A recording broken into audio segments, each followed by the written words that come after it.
드디어 북왕국 이스라엘이 멸망하는 시점에 도달했습니다.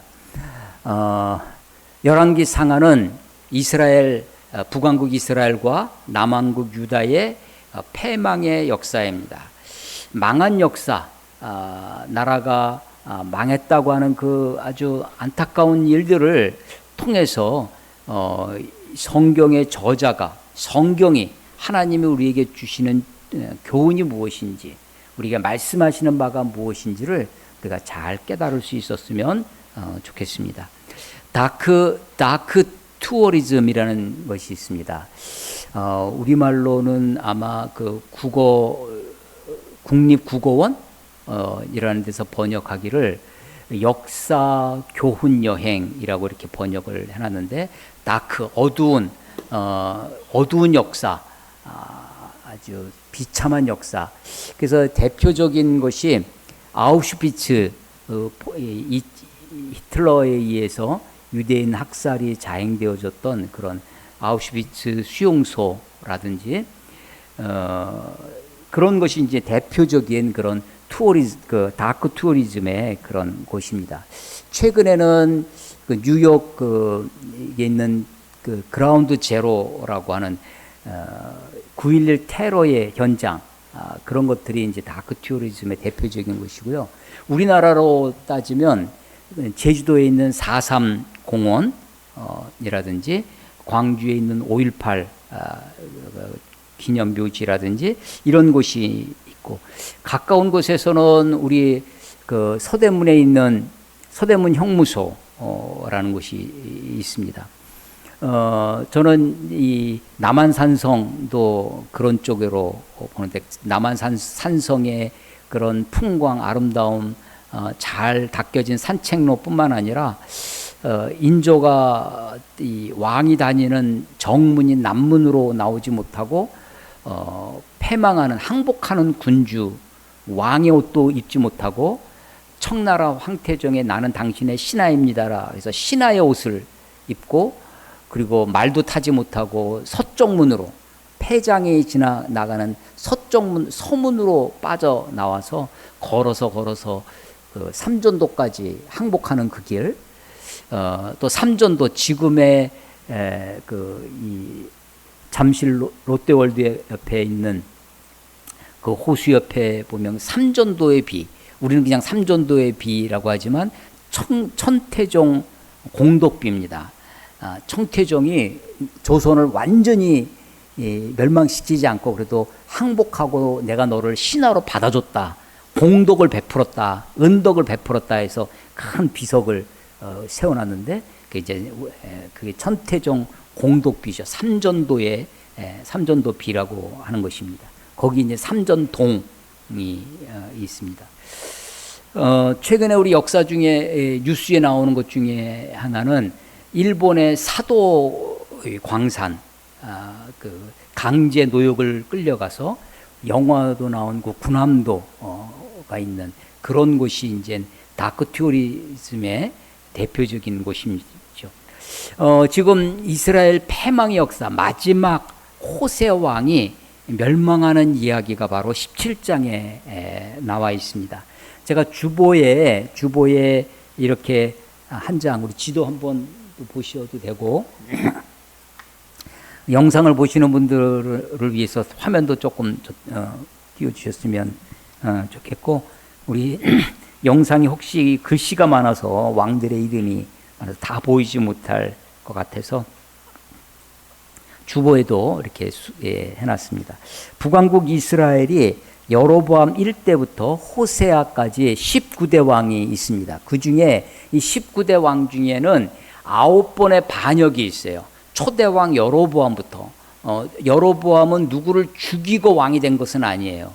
남왕국 솔로몬의 왕 르호보암 때 반역을 해서 북쪽에 10개의 지파를, 그런데 그것은 자기 스스로 일어난 것이 아니라 아히야라고 하는 선지자의 신탁, 예언의 말씀을 듣고 10조각, 선지자가 옷을 쪼개서 12조각 쪼개서 10조각을 여로보암에게 주어서 하나님의 말씀에 근거해서 출발한 것이 북왕국 이스라엘 10지파입니다. 그 여로보암부터 해서 19대 호세아까지 9번의 반역이 있습니다. 물론 그 중에서는 반역을 한 사람이 앞선 사람을 죽인 것이 태반인데 자기 스스로 죽은 왕도 있어요. 5대 시므리라고 있습니다. 시므리는 엘라 4대 왕, 엘라 왕에 반역해서 왕이 됐는데 왕이 되고 나니까 전쟁터에 많은 백성들이 나가 있었어요. 그때 장관이 오므리입니다. 시므리가 반역했어요. 그런데 오므리, 시므리 오므리 하니까 뭐 같은 집안이 아닙니다. 시므리가 왕이 됐더니 반역을 해서 왕이 되니까 백성들이 저런 사람이 왕이 되면 안 되겠다. 당신이 우리의 왕이 돼 주십시오라고 국민이 추대해요. 그게 오므리입니다. 6대 왕 오므리예요. 그래서 오므리는 군중, 백성, 무리가 추대해서 왕이 된 것이 오므리입니다. 국민 추대, 이것도 좋은 거 아니겠어요? 아마 민주주의 국가에서는 국민들이 추대했다, 국민들의 민주적 열의에 의해서 되어졌다고 하면 그것은 나름대로 정통성이 있을 것입니다. 그래서 그런지 오므리 가문이 4대를 이어옵니다. 오므리, 아합, 7번째 왕 아합, 그 다음에 아하시야, 여호람, 이렇게 4대가 내려오는데 그래도 그때도 어느 정도 번창했어요. 그런데 오므리의 출발이 무엇이었다고요? 어떻게 왕이 됐어요? 국민 추대. 반역은 반역이지만 시므리가 왕이 됐는데 백성들이 왕이 되는 걸 보고 저건 아니다 해가지고 추대했단 말이에요. 그래서 오므리가 저쪽 전방에 있다가 이 사마리아로 쳐들어옵니다. 시므리한테로. 시므리가 안 되니까 자기 스스로 자결을 해요. 시므리는 자기가 있는 왕궁에 불을 지릅니다. 그래서 불을 지르고 스스로 죽어요. 그러니까 시므리는 그렇게 죽습니다. 그 오므리가 왕이 돼요. 오므리가 국민 추대를 해서 왕이 되니까 오므리는 이제 백성들을 어떻게든지 백성들을 이 풍요롭게 안전하게 살게 하고 싶었어요. 그래서 그가 했던 전략이 뭐였냐면 저 위에 있는 시돈 땅, 시돈의 공주를 데리고 와서 자기 아들 아합과 결혼을 시켜요. 그래서 아합의 아내가 누구냐면 이세벨, 악독한 이세벨이 되죠. 그래서 그때 수입된 것이 바알 숭배입니다. 바알 숭배. 여로보암은 하나님의 말씀으로 선지자의 예언으로 출발하지만 그에게는 염려가 있었습니다. 정치적인 염려예요. 이스라엘 백성들이 절기 때마다 남쪽 예루살렘에 가서 제사를 드리다 보면 하나님께 예배하러 가다 보면 저들이 남왕국으로 기울어질 것이다. 남왕국 예루살렘으로 가지 못하게 막아야 되겠다 해서 생각해낸 게 저 위에 단에 그리고 남쪽에는 베델에 두 곳에다가 금송아지를 만들었어요. 금송아지를 만들어 놓고 이름은 뭐라고 불러요? 여호와. 이 금송아지가 너희를 애굽에서 인도해낸 여호와다. 이름은 여호와인데 명목상 하나님, 명목상 신앙생활 하는 것 같아. 근데 실질적인 것은 자기 욕망, 자기 정치적인 목적을 이루기 위해서 하나님을 차용해 와서 이용하는 거죠. 하나님이 도구화됩니다. 그게 여로보암의 죄인데 이 여로보암의 죄가 19대 호세 왕까지 그냥 계속 이어집니다. 그것에 아주 점을 찍은 게 아주 절정이 어디였냐면 7대 아합 왕이에요. 아합 왕은 노골적으로 이름은 그렇고 여호와인데 실질은 우상 숭배인데 그렇게 할 필요 없다. 그냥 노골적으로 우리를 풍요롭게 해주는 풍요와 다산과 번영의 신, 물질의 신 바알을 그냥 대놓고 섬기겠다. 대놓고 우상 숭배하는 것이 7대였습니다. 아합의 두 아들이 아하시야와 여호람 왕이 되는 그 악독한 바알 숭배의 시기, 그때 아주 적극적으로 하나님이 선지자를 보내요. 그게 엘리야, 엘리사입니다. 그래서 바알 숭배가 아주 절정이었을 때 선지자, 강력한 선지자 엘리야와 엘리사가 있는 거죠. 그래서 제가 여러분에게 나눠드린 도표에도 보면 그 아하시아, 요람 그 밑에 엘리야, 엘리사, 이게 이제 그 확대해서 하니까 그림이 좀 번졌는데 인쇄가 그렇습니다. 그래서 그 다음에 하나님이 또 선지자를 통해서 예언으로 엘리야를 통해서 예언되어지고 엘리사에 의해서 기름 부음 받은 예후. 이 엘리사가 예후를 기름 부을 때, 이스라엘 왕으로 기름 부을 때 물론 직접 하지는 않고 선지자의 제자 중 한 사람을 보내서 비밀리에 골방에 들어가서 그렇게 기름 붓는 장면이 지난주에 있었습니다. 지난주 설교 말씀 중에 그 중에 보면 9장 6절을 보시면요. 9장 6절에 예후가 일어나 집으로 들어가니 청년이, 그 엘리사가 보낸 제자입니다. 청년이 그의 머리에, 예후의 머리에 기름을 부으며 그에게 이르되 이스라엘의 하나님 여호와의 말씀이 내가 내게 예후 너에게 기름을 부어 여호와의 백성 곧 이스라엘의 왕으로 삼노니, 북왕국 이스라엘의 왕으로 예후를 기름 부어서 세우는 거예요.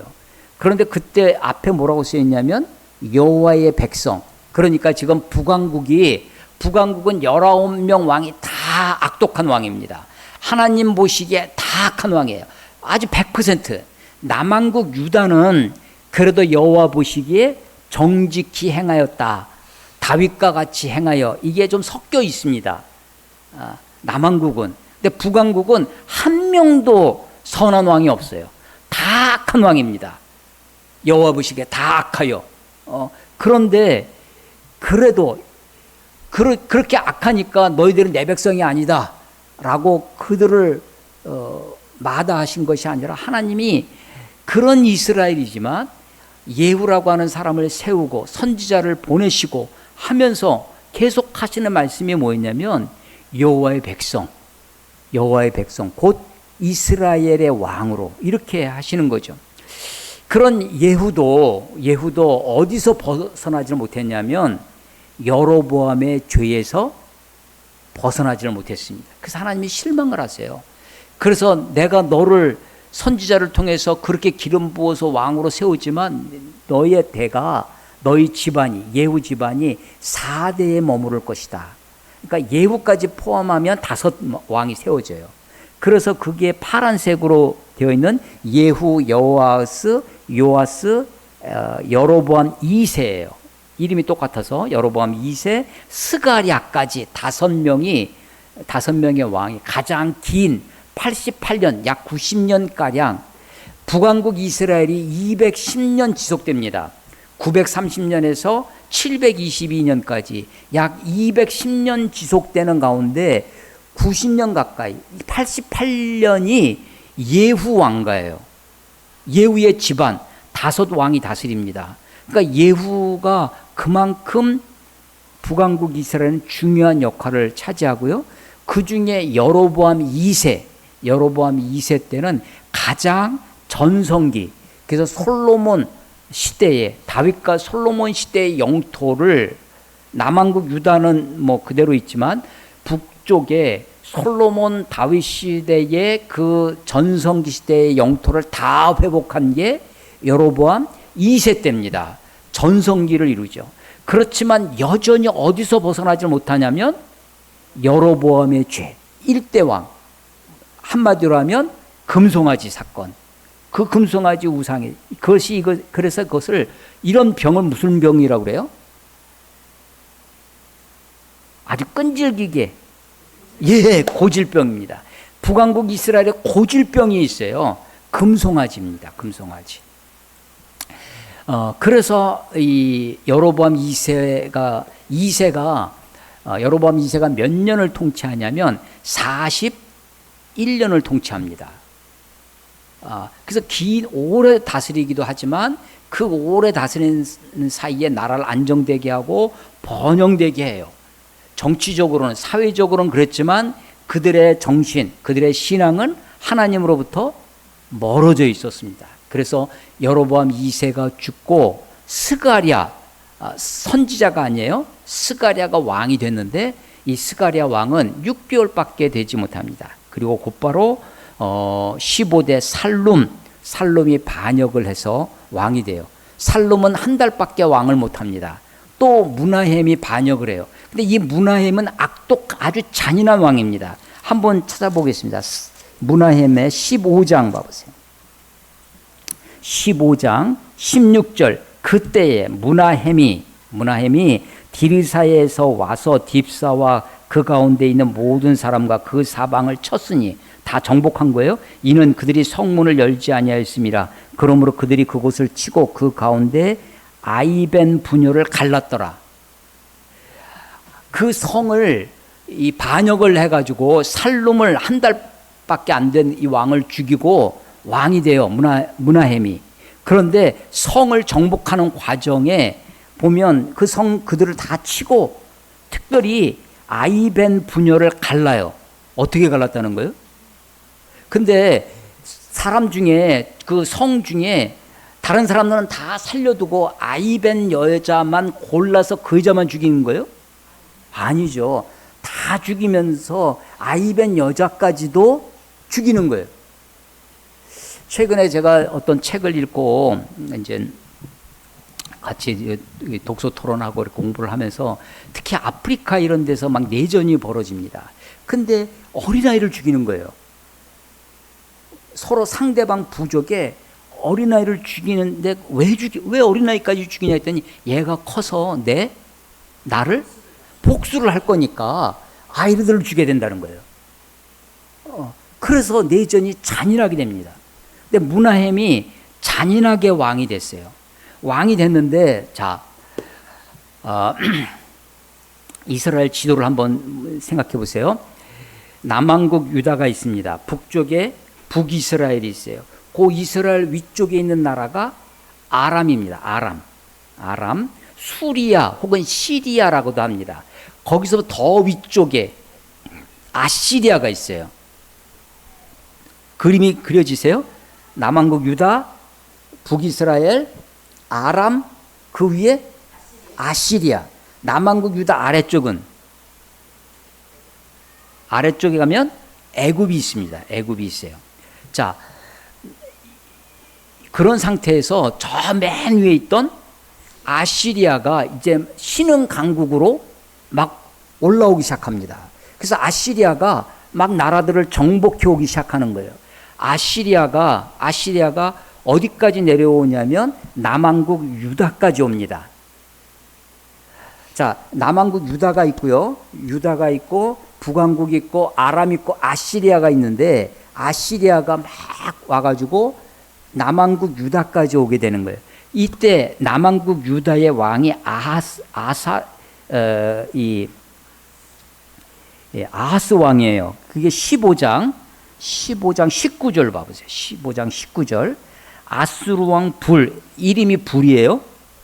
PUL, 풀인데, 이 불이, 이게 이제 아람식으로 부르는, 아시리아식으로 부르느냐, 바벨론식으로 부르느냐에 따라서 이 사람을, 똑같은 사람을 뭐라고 부르냐면 디글랏 블레셋이라고 불러요.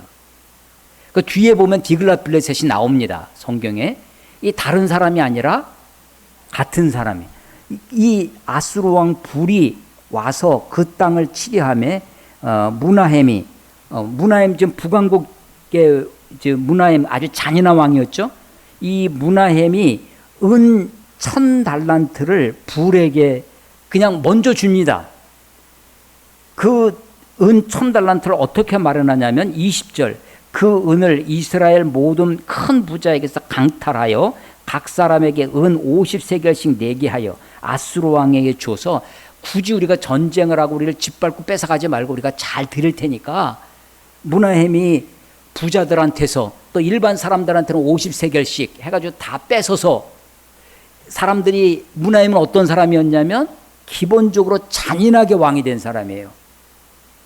여자들의 부녀들의, 아이벤 부녀들의 배를 가르는 그런 잔인한 왕이 저 아수르에서 쳐들어오니까 자기네 백성들 부자들한테는 크게 뺐고 보통 사람들한테는 20세겔씩 막 뺏어가지고 그걸로 갖다가 바치고 조공을 바치고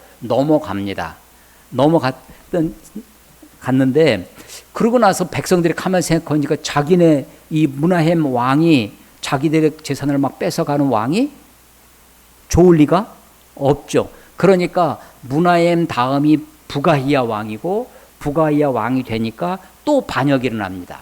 이 반역이 왕이 된 게 베가예요. 우리 그래서 이 지금 왕들의 이름이 계속 나오니까 므나헴, 부가히야, 베가 왕이 됐을 때 저 블레셋에서 또 쳐들어옵니다. 자, 므나헴이 아수르가 쳐들어올 때 백성들 거를 막 갈취해 갔다가 조공을 바치고 다시 물러가서 문마가 됐어요. 그랬더니 베가가 반역을 해서 왕이 됐는데 또 쳐들어오는 거예요. 쳐들어오니까 이번에 베가는 어떻게 하느냐면 한번 싸워보자, 아수르와. 근데 우리 힘으로는 안 되니까 남왕국, 북왕국, 아람, 아수르라고 그랬죠. 이 북왕국 베가가 위에 있는 아람 왕과 밑에 있는 남왕국과 우리 세 나라가 힘을 합쳐서 동맹을 맺어서 아수르랑 싸워보자라고 동맹을 제안한 거예요. 그런데 북왕국 이스라엘과 아람은 함께 동맹을 맺습니다. 근데 남왕국 유다의 왕은 가만히 생각하니까 이게 될 게 아니에요. 바로 위에 있는 나라, 우리가 가까이 있는 나라하고는 싸우고 먼 나라하고는 우호를 맺잖아요. 그런 것처럼 저 북쪽에 있는 아수르가 저 강대고 괜히 그럴 게 아니라 우리는 그래서 동맹을 못 맺겠다. 동맹을 거절합니다. 남왕국이. 그러니까 북왕국 이스라엘의 베가 왕과 아람 왕이 아수르를 치기 전에 어디를 먼저 쳐요? 남왕국 예루살렘을 먼저 치는 거예요. 북왕국 이스라엘이 저 이방 땅 아람 왕과 힘을 합쳐가지고 르신이라는 왕인데 이 르신 왕과 함께 남왕국을 공격해 옵니다. 자, 그게 16장 이야기예요.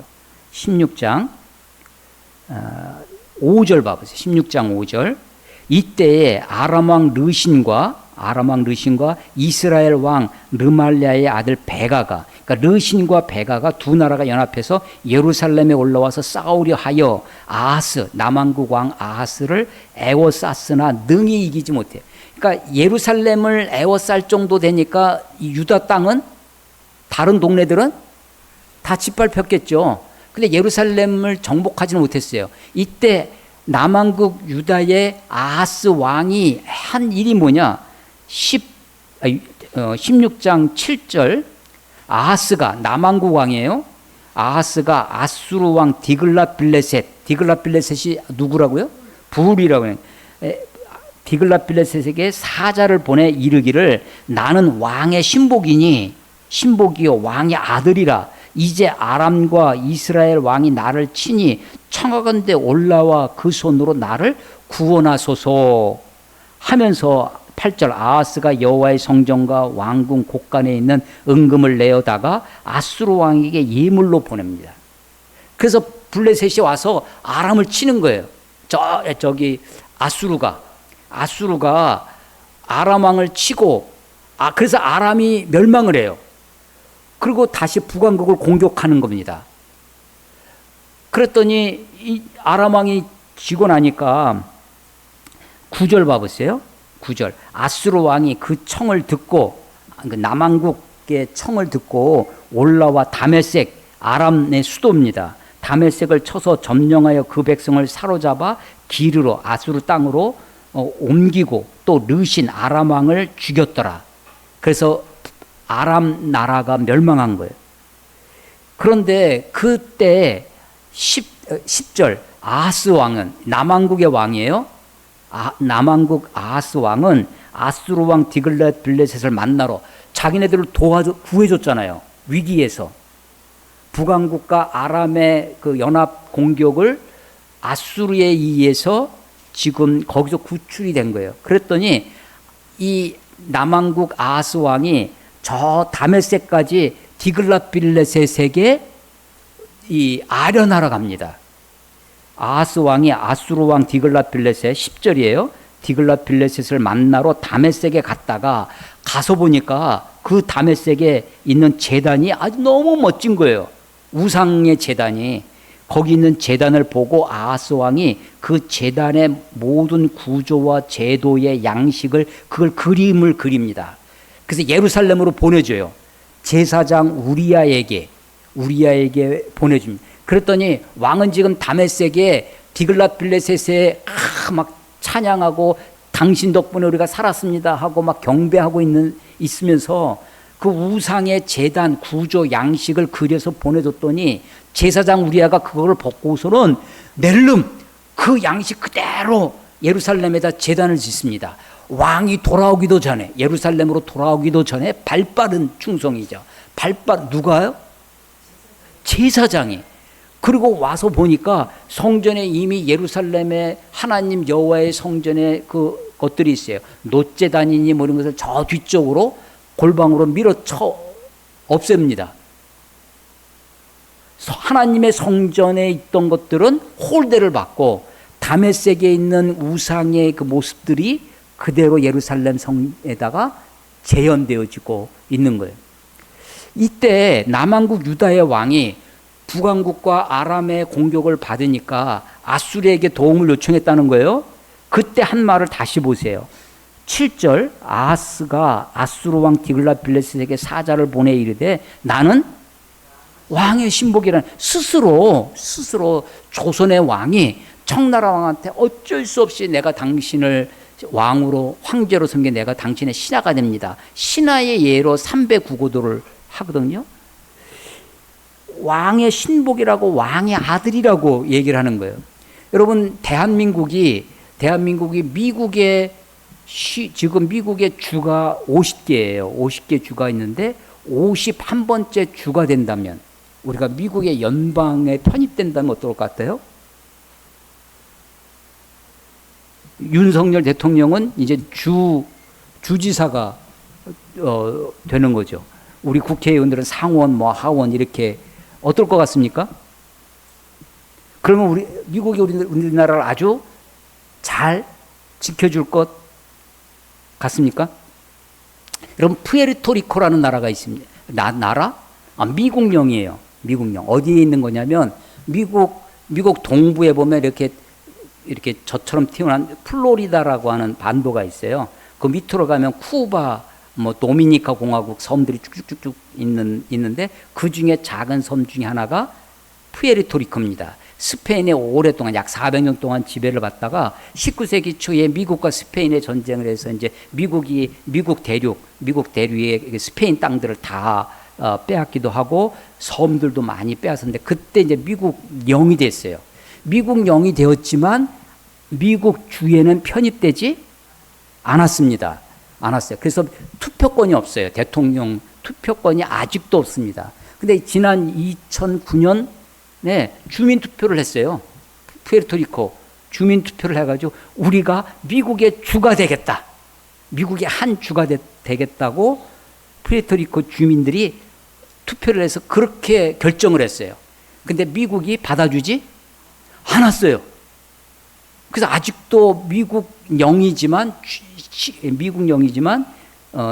이 시민권이 없는 투표권이 없는 미국령이 푸에르토리코입니다. 인터넷 검색을 해보면 대한민국이 미국의 51번째 주가 된다면 이렇게 쳐보시면요. 거기에 대한 의견들이 상당히 많습니다. 많은 사람들이. 한 10년 전쯤에 미 대사가 테러를 당한 적이 있어요. 칼로 로버트 그 주한 미군 대사가 그때 한 작은 정당이지만 공화당 대표였던 무슨 이런 대표가 가가지고 석고되질합니다. 우리가 당신을 지켜주지 못해서 하면서. 근데 지금 아하스 왕이 지금 비슷한 일을 하고 있는 거예요. 나는 왕의 신복이요 왕의 아들이라. 이게 이제 그때 당시의 정황입니다. 이게 지금 어느 왕 때였냐면 베가 왕 때입니다. 베가 다음이 호세아예요. 그래서 이 베가 왕 때 앞으로 넘어오시면요. 15장 29절 이스라엘 왕 베가 때 아수르 왕 디글랏빌레셋이 와서 이온과 아벨 벳 마하가와 야노아와 게데스와 하솔과 길르앗과 갈릴리와 납달리 온 땅을 점령하고 그 백성을 사로잡아 아수르로 옮겼더라. 이게요. 지금 북왕국 이스라엘과 아람이 예루살렘을 공격하는 데 빌미가 돼서 예루살렘의 아하스 왕이 저 아수르의 도움을 요청해서 아수르가 쳐들어왔다고 그랬잖아요. 아람이 멸망합니다. 북왕국 이스라엘은 멸망은 안 했어요. 베가 왕 때 멸망은 안 했지만 많이 짓밟히고 또 포로도 끌려가고 했습니다. 그래서 그 베가 왕 때 다시 반역이 일어나요. 반역이 일어나서 저런 무능한 왕, 그래서 왕이 된 사람이 마지막 호세아입니다. 그래서 호세아는 당연히 이제 나라가 이렇게 짓밟히고 하니까 우리가 이 아수르에게 전에 문하햄처럼 조공도 바치고 이 아수르를 잘 달래서 나라가 망하지 않게 해야 되겠다. 그래서 초기에는 어떻게 하느냐? 친 아수르 정책을 핍니다. 그러다가 친 아수르 정책을 피다가 조공을 바치다가 가만 보니까 저 밑에 누가 있어요? 애굽이 있어요. 강대한 애굽이 조금 부축해 주니까 애굽에게 조공을 바쳐요. 애굽이 도와주겠다고 약속을 하니까. 그러고서는 아수르에게 바치던 조공을 이제 끊고 배반을 합니다. 그래서 아수르가 다시 쳐들어와요. 그래서 그 북왕국 이스라엘이 멸망하게 되는 것입니다. 여러분, 우리나라가 1882년에 군대가 반란을 일으켜요. 아니, 일반 어떤 밀란이 일어나면 군대가 가서 진압을 하면 되잖아요. 근데 군인이 반란을 일으키면 누가 그걸 진압을 하겠어요? 그러니까 1882년에 이모년에 일어난 군란이라 해서 이모군란입니다. 그 이모군란을 누가 진압을 하냐면 청나라 군대를 불러들여서 진압을 해요. 그래서 청나라 군대가 많이 있습니다. 또 그때 이제 그 일본 대사관이 공사관이 있었는데 일본 공사관을 지킨다고 일본 군인들이 좀 있었어요. 중국이 청나라가 이미 1840년도부터 이 아편 전쟁으로부터 이미 막 그 종이 호랑이처럼 됐는데 그때 아편 전쟁은 영국하고의 전쟁이었죠. 조금 더 있다가 이제 프랑스하고 전쟁이 벌어집니다. 그러니까 이제 원래 한 3,000명 정도 있던 청나라 군대가 한 반쯤 글리 갔어요. 프랑스와의 전쟁 때문에 청나라 군대가 조금 숫자가 덜어진 사이에 나라를 좀 개혁하고 싶어 하는 사람이 있었습니다. 이 사람들이 일본이 도와주겠다는 약속을 믿고 정변을 일으킵니다. 그게 갑신정변이에요. 그 갑신정변이 3일밖에 되지 못해요. 그래서 3일 천하가 되죠. 청나라가요 서방 세계에 많이 짓밟힙니다. 이 아편 전쟁 이후에. 그런데 마지막 자존심이 하나 있어요. 수백 년 동안 우리의 속국이 있던 끝까지 조선이 자기네 속국으로 있기를 바랬는데 거기서 조선이 뭐 개혁한다고 하고 일본이 어쩌고저쩌고 한다는 그거를 용납하는 거예요. 그 어려운 때도 또 군대를 보냈어요. 그래서 일본이 도와주는 척하다가 깨갱하고 아직 청나라하고 싸울 준비가 덜 돼 있어 그냥 포기하고 나갑니다. 그러니까 이제 갑신정변이 3일밖에 되지 않고 갑니다. 또 청나라에 계속 간섭을 받다가 이 청나라가 도와줄 줄 알았는데 결국은 청일전쟁으로 이제 완전히 청나라가 빠지죠. 여러분 이완용 있잖아요. 이완용이 독립협회 독립문 서대문에 있는 독립문의 독립문 글자가 이완용 글자입니다. 이완용의 글씨예요. 독립협회 서재필 박사의 이어서 두 번째 독립협회 그 협회장이 이완용이에요. 그때 독립이 어디로부터의 독립일 것 같습니까? 청나라부터의 독립입니다. 청나라. 그래서 청나라에서 사신이 오면 청나라 사신을 맞이하던 문이 있어요. 그래서 그걸 허물고 그 자리에다가 독립문을 건립하는 겁니다. 그게 서대문에 있는 독립문. 지금요 북왕국 이스라엘이 망해가는 것에 보면 애굽과 아수르 사이에서 지금 그곳에서 망해가는 겁니다.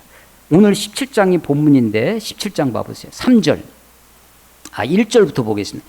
유다의 왕 아하스 제12년에 아하스는요 16년까지 다스립니다. 통치기간이 16년이에요. 그 중에 12년이면 중반 이후에 넘어간 거죠. 남왕국 유다가 아하스 12년에 엘라의 아들 호세아가 사마리아에서 이스라엘 왕이 되어 9년간 다스린 마지막 왕이에요. 그러니까 9년째 북왕국 이스라엘이 호세아 9년에 망하는 거예요. 그 호세아 9년에 망할 때 남왕국 아하스 왕은 몇 년이라고요? 12년. 그리고 앞으로 4년을 더 다스려서 16년에 다시 바뀌는 거예요, 왕이. 그러면 북왕국이 저렇게 망하는 걸 보면 남왕국 유다의 왕은 어떻게 마음을 먹어야 돼요? 각성해야죠. 더 준비를 해야 되죠.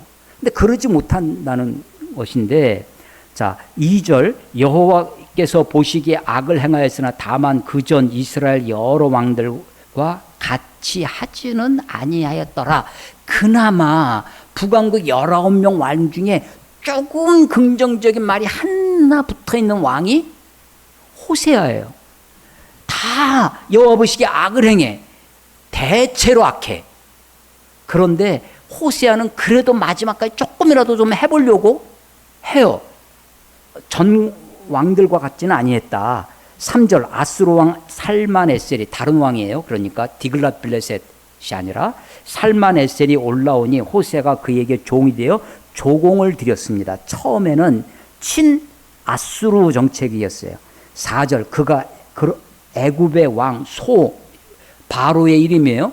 소에게 사자를 보내어 해마다 하던 대로 아수르 왕에게 조공을 드리지 아니하매 아수르 왕이 호세아의 배반함을 보고 그를 옥에 감금하여 두고 아수르 왕이 올라와 그 온 땅을 두루 다니며 사마리아로 올라와 온 땅이 입이 다 초토화돼요. 북왕국 이스라엘의 전국토가. 그리고 나서 사마리아 수도 사마리아로 올라와 그곳을 3년간 에워쌌더라. 호세아 제9년에 아수르 왕이 사마리아를 점령하고 이스라엘 사람들을 사로잡아 아수르로 포로로 끌려갑니다. 애굽 왕 소에게 왜 조공을 바치겠어요? 도와달라고. 애굽 왕의 도움을 요청해. 또 애굽 왕도 그렇게 도와주겠다고 하니까 아수르에게 바치던 조공을 안 하고 배반했다는 거예요. 그런데 3년간 온 국토가 북왕국 이스라엘이 짓밟히고 3년간 사마리아가 포위되는 동안에 저 밑에 있던 애굽이 도와줬어요? 안 도와줬어요? 안 도와줍니다. 자, 보세요. 애굽이 이 아수르가 갑자기 정광석화처럼 전격적인 작전을 펴서 사마리아를 정복했다면 애굽이 와서 도와줄 틈을 없을 수도 있어요. 그런데 지금 이 상황은 그런 게 아닙니다. 이미 북왕국 이스라엘 온 지방이 온 국토가 다 짓밟혔고 사마리아 성도 3년이나 버팁니다. 그 사이에 애굽은 도와주지 않는 거예요. 그러니까 우리가 어떤 나라, 그래서 선지자들 이때가 이사야 시대인데 이사야 애굽을 믿지 마라. 애굽을 바라보다 보지 마라. 하나님을 믿고 그게 이 선지자의 메시지인데 지금 애굽을 의지해서 아수르에게 배반을 하는 겁니다. 그래서 나라가 3년 동안 짓밟혔어요. 그리고 결국은 포로로 나라가 망하고 포로로 끌려갑니다. 그 일을 그 일을 7절에 이 일은 그렇게 북왕국 이스라엘이 멸망한 일은 이 일은 이러이러하기 때문이다 라고 이스라엘 북왕국 이스라엘의 패망의 이유를 설명하는 것이 7절부터 17장 마지막 41절까지의 이야기가 다 그 설명이에요. 그 설명입니다. 패망의 이유를 설명하는 겁니다. 자, 패망의 이유는 너희가 하나님을 버렸다. 하나님을 떠나서 우상 숭배했다. 너희가 악을 행해서 점점점 하나님으로부터 멀어져서 결국은 하나님의 분노, 하나님의 진노 아래 놓이게 되었다. 그래서 결국 그래서 망하게 되었다라고 하는 것입니다. 그래서 7절 이 일은 이스라엘 자손이 자기를 애굽 땅에서 인도하여 내사 애굽 왕의 바로의 손에서 벗어나게 하신 그 하나님을 설명하는 말이 길어요. 어떤 하나님이냐? 바로 너희들 자기를 구원하신 애굽 땅에서 구원내셔서 인도해내신 그 하나님 여호와께 죄를 범하고 또 다른 신을 경외하며 여호와께서 이스라엘 자손 앞에서 쫓아내신 이방 사람의 규례와 이스라엘 여러 왕이 세운 율례를 행해. 뭘 행하느냐? 이방 신의 규례를 행하는 거예요. 이스라엘 여러 왕들이 어떤 거냐면 다 여로보암 1세 때부터 행하던 그 고질적인 금송아지 숭배의 그 율례대로 행하는 것입니다. 그래서 9절 이스라엘 자손이 점차로 불의를 행합니다. 그 하나님 여호와를 배역해요. 북왕국 이스라엘의 역사는 배반의 역사였습니다. 그런데 그것은 궁극적으로 하나님을 배반한 거예요. 모든 성읍의 망대로부터 견고한 성에 이르도록 산당을 짓고, 산에 있는 당이에요. 산에 있는 집입니다. 영어로 보면 하이 플레스입니다. 높은 곳이에요. 높은 곳만 있으면, 높은 곳에 가면 하나님과 더 가까워진다고 하는 착각이 있는 모양이에요. 높은 곳만 가면, 좀 망대만 있으면, 높은 곳만 가면 거기에다가 산당을 짓고 우상을 섬기는 겁니다. 10절 모든 산 위에와 모든 푸른 나무 아래. 아마 이 땅은 푸른 나무가 그렇게 많지 않을 것입니다. 좀 보기에 멋지게 보이는, 그냥 느티나무 멋지게 있으면 그 밑에 빨간 줄 걸어놓고 그렇게 우상 숭배하는 겁니다. 모든 산 위에 모든 푸른 나무 위에 목상과 아세라상을 세우고 또 여호와께서 그들 앞에서 물리치신 이방 사람 같이 그곳 모든 산당에서 분향하며 또 악을 행하여 여호와를 경노하게 하였습니다. 또 우상을 섬겼으니 이는 여호와께서 그들에게 행하지 말라고 하신 말씀, 하나님이 하지 말라고 하는 것을 그걸 하는 거예요. 13절 여호와께서 각 선지자와 각 선견자를 통해서 이스라엘과 유다에게 지정하여 말씀하기를 너희는 돌이켜 모든 악한 길에서 떠나 나의 명령과 율례를 지키되 내가 너희 조상들에게 명령하여 또 내 종 선지자들을 통하여 너희에게 전한 모든 율법대로 행하라 하셨으나. 하나님은요 부지런히 말씀하십니다. 선지자와 선견자들을 통해서 부지런히 말씀하셨어요. 그런데 14절 그들이 듣지 아니합니다. 듣지 아니했어요. 귀를 막고 살아요. 그들의 목을 곧게 함으로 그들이 하나님 여호와를 믿지 아니하던 그들 조상의 목같이 하여 여호와의 율례와 여호와께서 그들의 조상들과 더불어 세우신 언약과 하나님과 세운 그 언약과 경계하신 말씀을 버리고 허무한 것을 뒤따라 허망하며 또 여호와께서 명령하사 따르지 말라 하신 사방 이방 사람을 따라갑니다. 말씀을 버립니다. 16절에 그들의 하나님 여호와의 모든 명령을 버립니다. 하나님이 하시는 일이 뭐냐면 선지자를 선견자를 보내서 부지런히 말씀하셨던 거예요. 이스라엘 백성들과 언약을 맺고 율례와 규례를 말씀하셨던 거예요. 근데 그 말씀을 버립니다. 오늘 설교 제목이 뭐냐면 말씀을 버린 삶의 종말입니다. 여러분 마태복음, 우리 작년에 마태복음도 같이 묵상을 했는데 마태복음을 딱 접으면 데칼코마니처럼 가운데 중심이 어디냐면 마태복음 1장부터 28장 가운데 접히는 중심이 있어요. 13장입니다. 13장 하나님의 나라는 마치 이와 같으니 천국은 이와 같으니 천국은 마치라고 하면 천국에 대한 7가지 비유가 있어요. 아니 예수님의 복음을 한마디로 무슨 복음이라고요? 천국 복음. 때가 가까웠다. 하나님의 나라가 가까웠으니 회개하고 복음을 믿으라. 하나님 나라의 복음입니다. 그 하나님의 나라, 천국이 집중적으로, 천국은요 우리가 죽으면 가겠죠.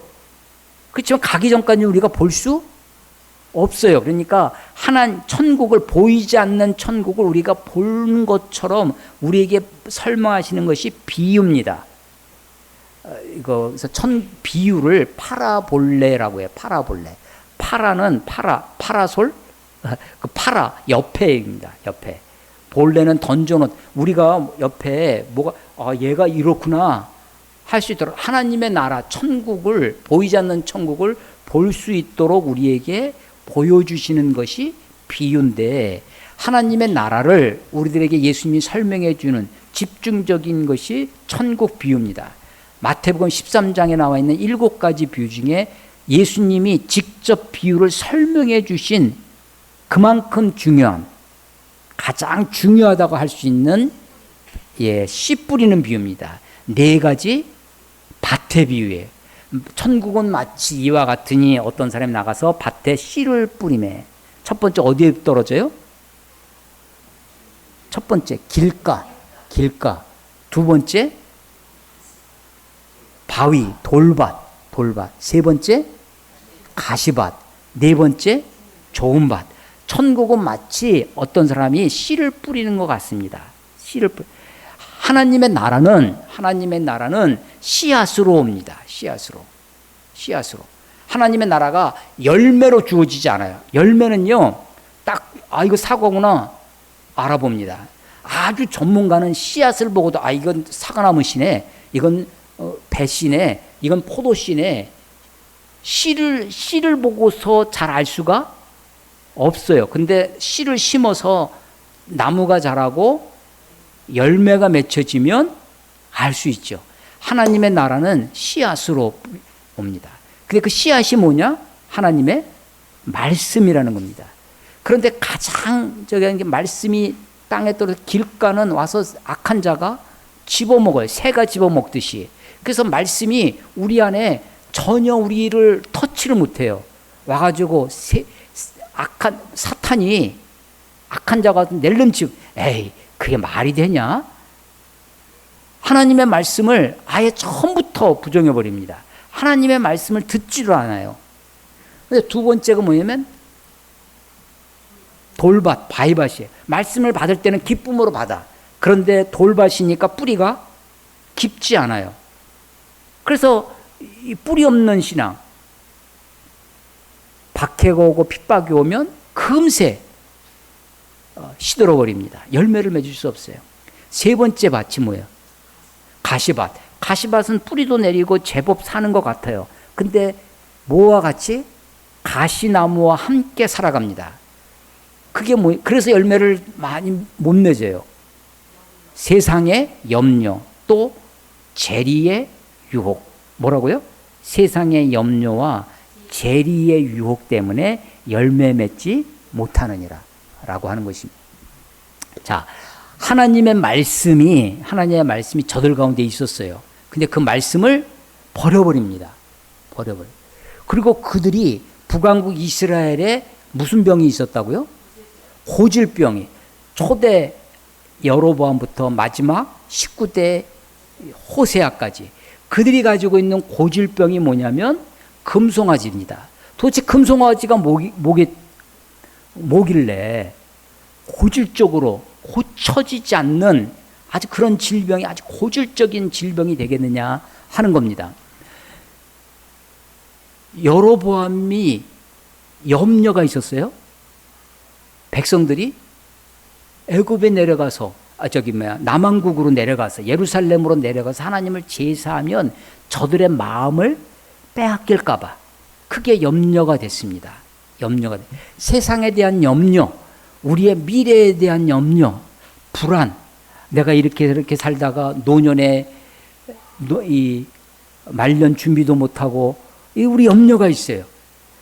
내가 지금 있는 우리의 삶에 대한 염려, 불안이 그래서 염려와 불안이 우리의 믿음을 저버립니다.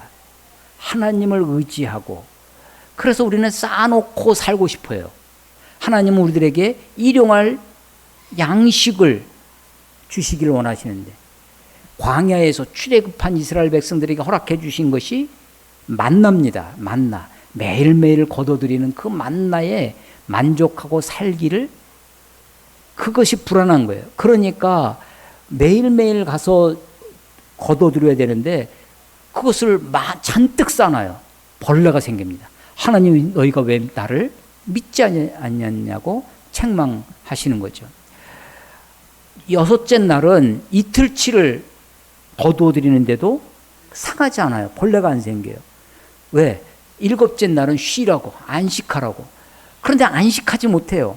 또 나갑니다. 또 나가서 거둬들여요. 쉬지도 못해. 안식하지 못해. 왜? 불안해하기 때문에. 염려와 불안. 여로보암의 고질적인 병이 있었어요. 출발이 어디였다고요? 염려입니다. 염려. 그래서 꼼수를 부리는 거예요. 그래서 염려와 불안 때문에 하나님 말고 다른 것을 대체합니다. 내 은행 잔고가 나에게 힘을 줄 것 같아요. 내가 무엇인가 다른 보험을 들고 싶어. 그래서 그게 고질병이에요. 북왕국 이스라엘에 한 번도 거기서 벗어나지 못하고 끈질기게 있었던 것이, 그건 바알은 뭐냐? 바알은 아합 왕 때 바알 숭배가 있어요. 바알은 풍요와 번영입니다. 내가 이것으로 만족하지 않아요. 일용할 양식으로 만족하지 않고 쌓아놓고 살고 싶어. 그래서 풍요와 번영을 가져다 주겠다고 하는 온갖 세상의 방식을 다 동원합니다. 다 취해요. 그게 바알 숭배의 본질이죠. 말씀을 버리고, 15절에 말씀을 버리고 허무한 것을 뒤따라 허망하여집니다. 허망하여. 가시밭에 떨어진 것은 세상의 염려와 재리의 유혹이라고 말씀하시는 거죠. 말씀을 버리는 삶, 하나님을 버리는 삶, 하나님을 배반한 삶의 종말이 지금 이와 같이 벌어집니다. 북왕국 이스라엘의 패망입니다. 18절에 결국은 여호와께서 이스라엘에게 심히 놓아사 그들을 그의 앞에서, 하나님 앞에서 제거하시냐. 제가 이 제거라는 단어를 읽으면서요, 정말 슬프고 힘들다. 하나님이 하나님의 백성이라고 하는 저들을 하나님이 제거하시는 거예요. 그러면서 오직 유다 지파 외에는 남은 것이 없어요. 북왕국 이스라엘을 제거해 버리셨어요. 남왕국 유다만 남았어. 북왕국이 망하는 것을 봤다면 1절에 아하스 왕 제12년에 망하는 거예요. 그러면 아하스 왕도 4년이 남아있잖아요. 그때 각성을 해야죠. 다행히 그것을 보았던 왕자가 있어요. 아하스 왕의 다음 왕이 남왕국의 히스기야 왕입니다. 이 히스기야 왕은 다시 말씀을 회복해요. 이사야 선지자를 중심으로. 그래서 히스기야 때 다시 부흥하는, 남왕국 유다가 좀 새롭게 되어는 개혁의 발판이 히스기야 왕 때 벌어집니다. 그런데 19절, 18절 끝에 유다 지파 외에는 남은 자가 없느니라. 유다도, 그런데요, 역사는 이 열왕기 하는 결국 남왕국 유다도 멸망하는 패망의 이야기예요. 19절, 유다도 그들의 하나님 여호와의 명령을 지키지 아니하고 이스라엘 사람들이 만든 관습을 행함으로. 이스라엘 사람들이 만든 관습이 뭐냐? 자기의 염려와 불안, 내 속에 있는 욕심, 탐욕, 번영과 풍요를 추구하는 그 마음을 쫓다가 결국은 망하는 겁니다. 20절, 여호와께서 이스라엘 온 족속을 버리사 괴롭게 하시며 노략군의 손에 넘기시고 마침내 그의 앞에서 쫓아내시는, 마침내 하나님의 인내가 견디면서 선지자를 통해서 말씀하시는데도 결국은 북왕국도 남왕국도 망하게 해서 결국은 저들을 쫓아내시는 역사가 열왕기 상하의 역사인 것입니다. 처음에 다크 튜어리즘부터 말씀드렸습니다. 우리의 아픈 역사가 있습니다. 부끄러운 역사, 치욕스러운 역사라 할지라도 잊지 않고 그것을 돌이켜서 역사를 망각한 민족은 미래가 없다라고 합니다. 하나님의 말씀이 이스라엘 백성들이 포로기에서 돌아와서 이것을 성경을 씁니다. 하나님의 책을 쓰면서 이런 패망의 역사를 이스라엘 사람들에게, 자기 후손들에게 읽게 하는, 그리고 이것을 하나님의 말씀으로 우리에게 주시는 이유가 어디 있겠습니까? 하나님의 말씀을 버린, 그래서 이들이 우상 숭배의 본질, 이들의 삶의 허망함의 뿌리가 저들이 말씀을 버린 데 있습니다. 하나님의 나라가 마치 어떤 사람이 밭에 씨앗을 뿌리는 것처럼, 내가 지금 매일매일 읽고 있는 이 말씀이, 이거 읽는다고 내가 오늘 하루 말씀 안 읽었다고 그게 무슨 어떤 변화가 있겠냐, 내가 오늘 말씀을 칵 읽고 한다고 오늘 내 삶이 무슨 풍요가, 무슨 안락함이 있겠느냐고 할런지 모르지만, 하나님의 나라는 씨앗으로 오는 것입니다. 그 말씀이 내 안에 심겨졌을 때 그것이 뿌리 내리고 그것이 열매 맺어지는 동안 하나님의 나라가 시간이 필요합니다. 말씀을 버린 삶의 종말을 하나님의 말씀을 통해서 보고 있습니다. 다시 한번 우리가 우리의 삶을 돌이켜보고 이 말씀을 날마다 묵상하면서 우리의 마음의 밭을 기경하고 하나님의 말씀의 씨앗이 온전하게 열매 맺어지는 그날을 꿈꾸고 소망하며 살아가시는 우리 모두가 되시기를 주의 이름으로 축원합니다. 기도하겠습니다.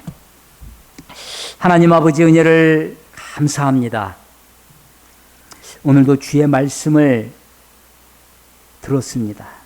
오늘도 주의 말씀을 전했습니다. 전하는 이가, 듣는 이가 부족하지만 말씀의 저자이신 우리 하나님께서, 말씀의 그 생명의 주인이신 우리 하나님께서 친히 그 말씀의 씨앗이 우리의 심령의 마음의 밭에서 열매 맺어질 수 있도록 주께서 인도하시고 축복하시고 주님 이끌어 주시옵소서. 말씀을 버린 자의 삶이, 말씀을 버린 민족의, 나라의 종말을 우리가 보았습니다. 하나님, 우리가 끝까지 말씀을 붙들게 하시고 끝까지 말씀 안에서 살아갈 수 있도록 하나님 인도해 주시옵소서. 예수님의 이름으로 감사하며 기도드렸사옵나이다. 아멘, 아멘.